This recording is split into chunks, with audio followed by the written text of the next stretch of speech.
Alright, welcome to today's perspective. I'm Lindsay, and here today we're going to talk about cyberbullying.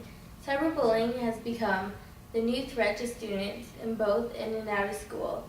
Due to increased technology in the past decade, there has become a new way for students to harass other students.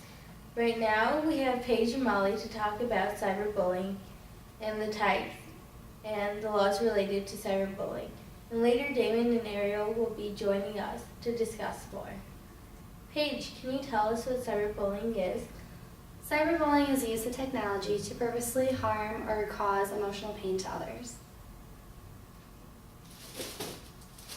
Oh, how do students cyberbully?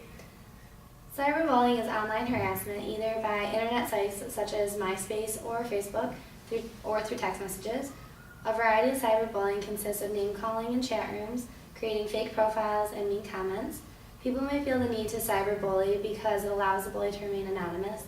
The internet may cause the bully to have more confidence in bullying online rather than face-to-face interaction. Cyberbullying is also when someone is tormented, threatened, harassed, humiliated, embarrassed, or targeted by another person by the use of technology. And cyberbullying can lead to a level of a misdemeanor cyber harassment charge. Cyberbullying is usually not just a one-time deal, and people may cyberbully for the entertainment, or it could be motivated by anger, revenge, or frustration, or even to get a reaction. And children and teenagers usually know what cyberbullying is and when they see it. Thanks, Paige. That information has been really helpful. Molly, what programs do schools have in place? Schools already have computer programs that block sites such as Facebook and MySpace so that cyberbullying cannot happen on campus. They also have an acceptable use policy in regards to what can be done on their computers. They also have rules on how students need to treat each other while at school, and this deters bullying from happening on campus. What programs do schools need? There needs to be a way for schools to take legal action if cyberbullying happens off campus or not on a school computer. This can be done by schools adding a clause to their acceptable use policy that allows them to take action when a harmful action is taken against a student by another student, regardless of where it happens. One thing is that there also needs to be a school-wide program that teaches anti-bullying rules and it teaches students about the emotional effects of bullying and the legal laws of against bullying. They need to get parents involved, so when there is a bullying situation, there is an authority figure both at home and at school that can take action and stop it.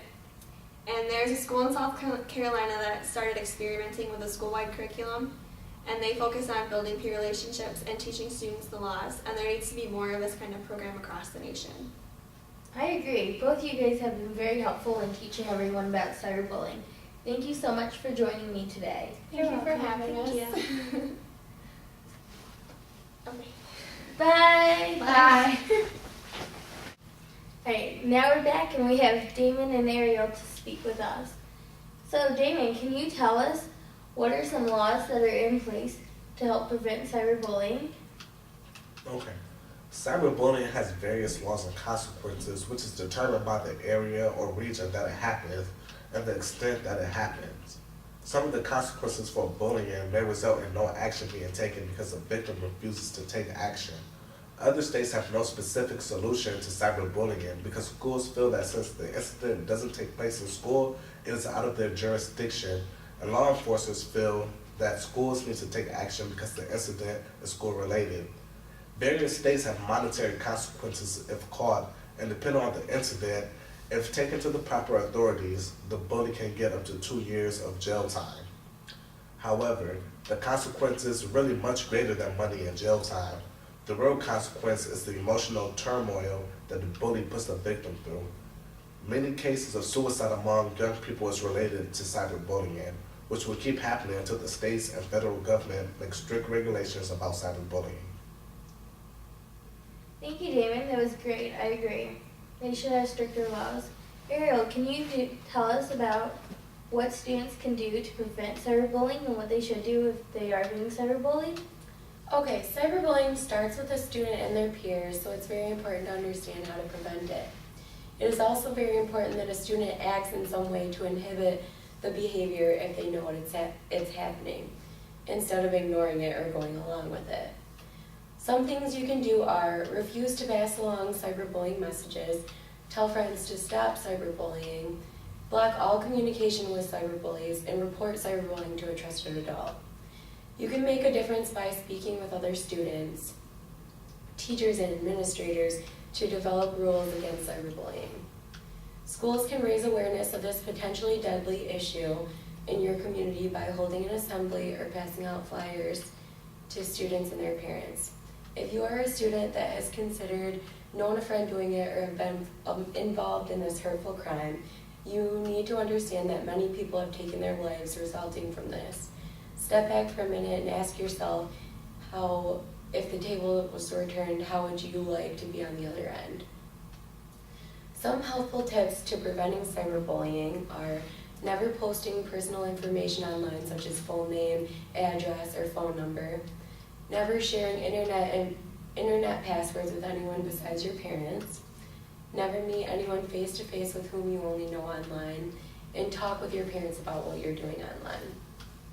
There are also websites and quizzes and useful information concerning each age group that makes you more aware of what you're doing and the impact on cyberbullying. So what can you do if you are a victim of cyberbullying? Well, first of all, you should quit replying to all the messages and separate yourself from the activity. Do not erase or delete the messages, however, from cyberbullying because you can later use them as evidence if needed. And get help. Tell your parents or a teacher, trusted adult. And finally, understand that you don't deserve this and you are not alone. Thank you so much, Ariel. You know what? I have learned a lot about cyberbullying today. Thank you so much for watching today's perspective. See you tomorrow.